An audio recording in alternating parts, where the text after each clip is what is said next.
Serious, Redditors who witnessed a murder, what is your story? At a pub about 2 years ago. Large group out the front arguing. Then a guy got blindsided and punched in the side of the head. The guy that hit him sprinted off into the darkness. The guy went down and never got up. His wife watched it happen and was trying to get him to wake up while the fighting and arguing continued. 30 minutes go by and guy hasn't moved since being punched. Bar staff have been doing CPR on him for about 15 minutes before emergency services finally arrive and continue. Turns out he was brain dead on impact. They kept him alive somehow until the morning, but turned life support off the following afternoon. The guy was 46 at his local bar and got killed. Heaps shit thing to see. He'll never forget that night. The guy that hit him was 19, got charged with murder, and is in jail as we speak. Edit. Some people are wondering why he got charged with murder and not manslaughter. In Australia we have a thing called coward punch laws. Basically if you blindside someone or king hit them, you get charged with murder, 8 years minimum. Personally, I believe he deserved a murder charge. Watching that man go limp and hit the ground and the attacker running away was one of the most sickening things I've ever seen. He came up behind him and punched the guy above his ear. He had no idea it was coming. Pretty much instantly made him brain dead in front of his wife. No sympathy for the attacker here. Was working in the off-campus residences at my university. Over Christmas break when most of the students had gone home, I was still there keeping an eye on the place. I was in my little office that was in one of the apartment blocks when I heard a pop, pop, pop, pop, pop noise. It really just sounded like some kids were letting off some small fireworks in the stairwell or something. I looked out of my office window, which was just outside of the bottom of the stairwell, facing south, to see if I could see what was up. As I looked out, 3 to 4 dudes come running down the stairs and take off running to the east toward the complex entrance. About 10 seconds later, another dude comes down the stairs and slowly walks off toward the southwest. I went outside to check and see if / what damage had been caused by the fireworks and went up the stairwell. As I got to the top, there was no fireworks debris or smoke or anything, but I saw a cell phone lying on the ground and a single small hole in the wall outside the door of one of the units. At the other end of the corridor there was another stairwell, and at the bottom of that there was an old beater car just idling with the headlights on and a few of the doors just hanging open. Something was definitely fishy about it. I definitely had the what if those were gunshots thought, but there was no gunpowder smell or blood or anything besides that one little hole. To play it safe, I called the cops who said they were sending someone over. The station is very close to the housing complex, and they were there in less than a minute. I gave them a quick summary of what I saw, and they split up to go in the directions I told them that the people had headed. Was less than 30 seconds later that they found the lone guy that had gone off to the southwest. Turns out he had been shot multiple times and had managed to walk across the parking area and turn behind a building before collapsing on the grass. They tried CPR, but when the ambulance arrived the paramedics pronounced him dead on the scene. The other cops who had gone east did find the other guy and arrested them. I ended up having to go testify in court during the trial of the guy that was supposedly the shooter. I told them basically what I wrote up here, but didn't know any of the people involved and never saw faces or anything of any real help to the police. I think I was basically there to establish timeline or something like that. Anyhow, I heard that it was basically a drug deal gone wrong. 2 different gangs from 2 different counties thought the residents' apartments would be empty over the holidays and set up a deal. One party tried to rip off the other party and someone got shot. As I understand it, the shooter guy got sent to prison. I was riding my bike to work when I witnessed this attack. I was the first person to approach, and I was sure this woman was going to die. I heard the truck before I looked, and I watched as she was run over completely with the truck. I watched as both sets of tires ran her over. It was and is the most horrible thing I have witnessed in my life. I was probably 100 to 150 feet away, and as soon as he pulled away I had to have an internal argument with myself about approaching, like I didn't want to see a dead mangled person up close, but if there was any chance she was still alive I didn't want her to be alone. It was probably only a few seconds, but it felt like forever, and then I went over. She was alive and conscious. I tried to comfort her and started calling 911, but she only spoke Spanish, so I wasn't able to really communicate with her. Another woman had seen as well, and she came running over from across the street. She was able to come over and talk with her in Spanish while I called 911. I think she was able to help her call some family, since I think we were all uncertain if the woman would live. The ambulance showed up pretty quickly and stabilized her. After she was taken away I went to work and tried not to think about it. I actually actively avoided learning anything about the story until now, because the uncertainty of whether she died or not allowed me to believe she was okay. I didn't want to know if she died. This post actually prompted me to look up whether she lived or not, and this is the first time I've even tried to look up anything about that day. I'm happy she made it, and I hope she's doing well. Seeing someone try to kill someone changes you. I don't think about that day every day, but it definitely haunts me. This was when I was in 2nd or 3rd grade, so late 80s. My friend's mom had picked us up from school in her station wagon, and I was in the way back. There were probably 6 or 7 of us kids in the car and we were stopped at a traffic light across from a homeless shelter, about to get onto the interstate. This guy is walking down the street with an armful of chewing tobacco and drops a pack. A homeless guy leaning up against the wall picked it up. There was an angry exchange in which the guy refused to give back the tobacco, so the other guy kicked him and stomped him to death on the sidewalk. Oh my god, that's terrible. So brutal. Or my neighbor murdered in cold blood in my own driveway. My neighbor was helping his lady friend escape a very abusive relationship. Lady's ex hunted her down like a dog. Saw my neighbor walking back home with her after they went to get food for his kids. Heard 3 loud pops. I ran outside to find her screaming and him blown out of his shoes and into my driveway.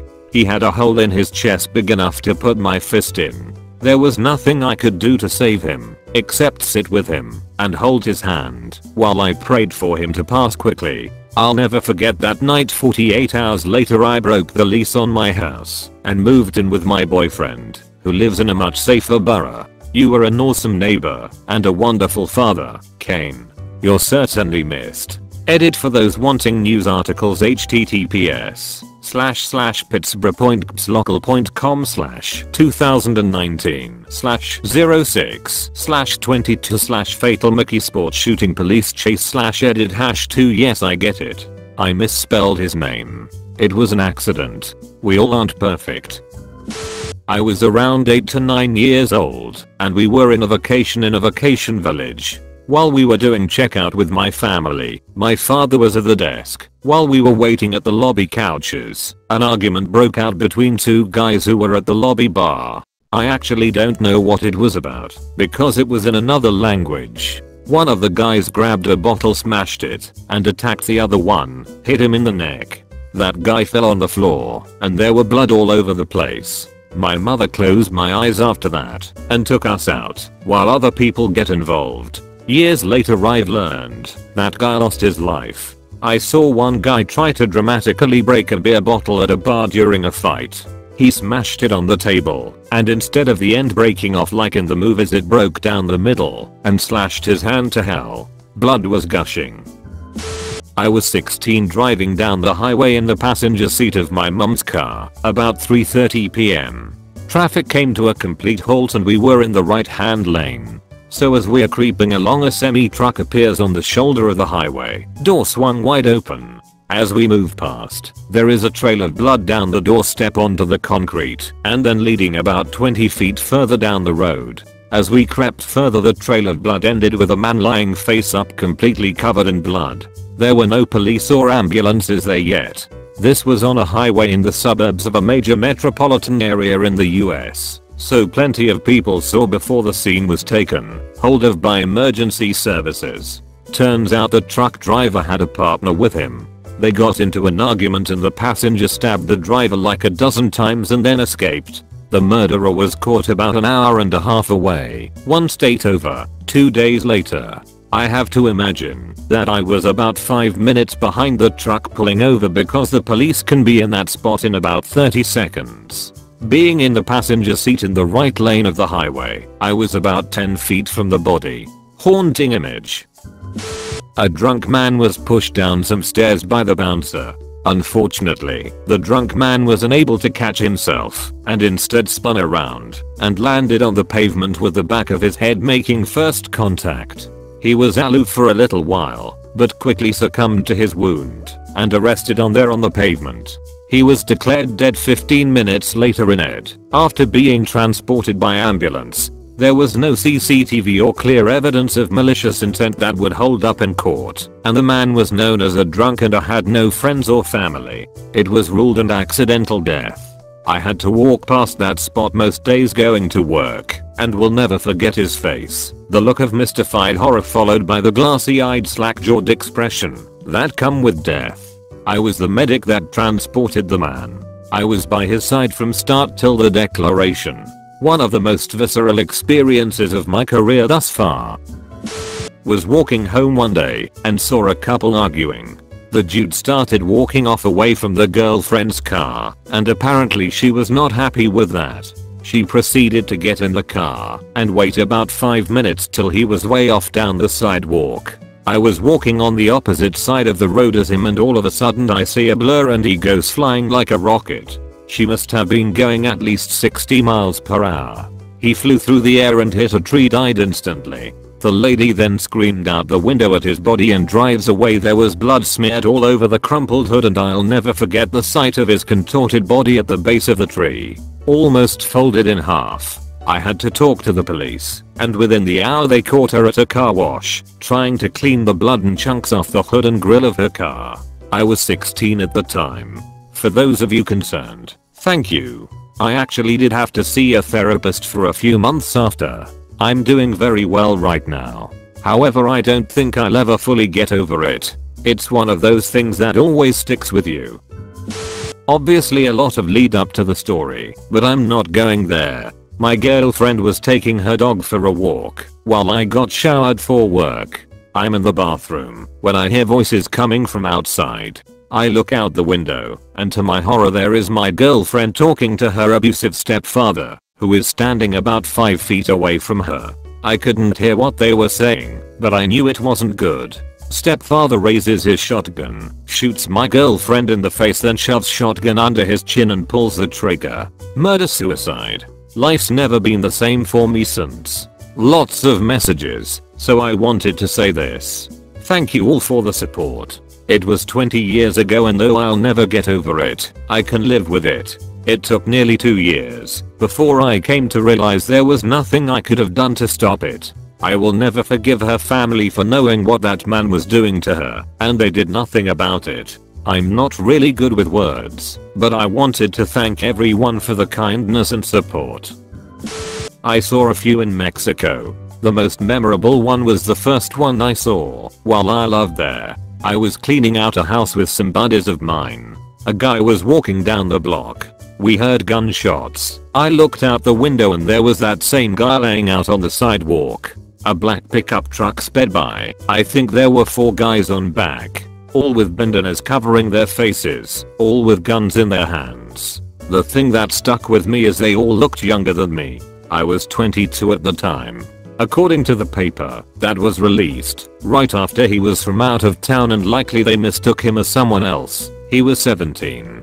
His blood was left on the streets for days. One of my friends said he heard 14 shots, but I only heard 6. I have the whole experience written down as it was so foreign to me. This was in Altamirano. I used to stay up late at night trying to think of what kind of life would lead those guys to do a drive-by like that. I also wonder about that 17-year-old. I'm sure he had family visiting there. When I was a kid I witnessed a hit and run, and so ran into a pedestrian and sped away. I don't think they ever caught the person. The poor girl a hit flew into the air. The SUV passed underneath her. She landed on the road and she died. It was heartbreaking.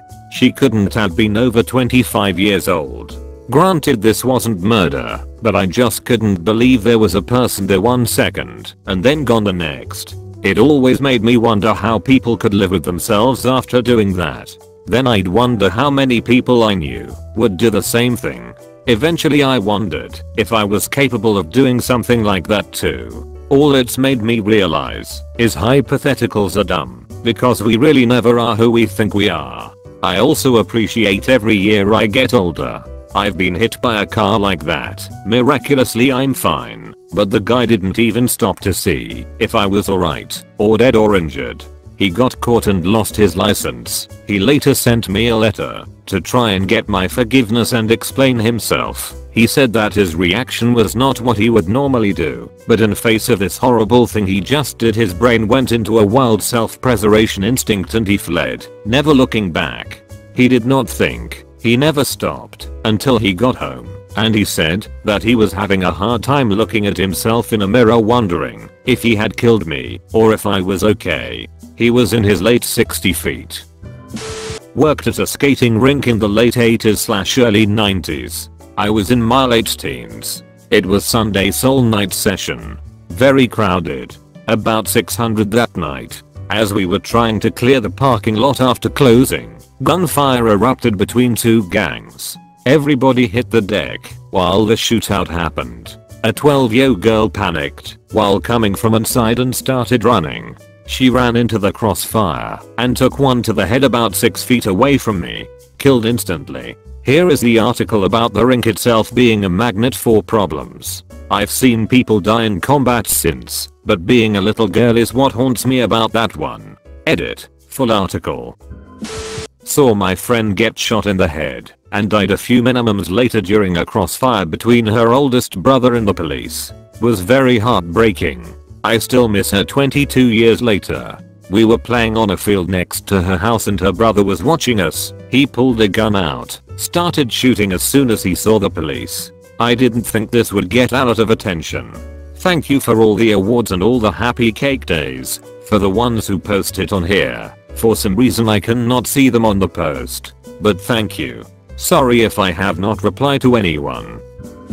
So, I live in a country where it's pretty normal for public buses to steal each other's routes/schedules/whatever. When I was 8, I was in one of them buses. I guess my driver was the one acting wrongfully. Along comes another bus. This is early in the morning. Both buses are full. I was going to school, 2nd grade.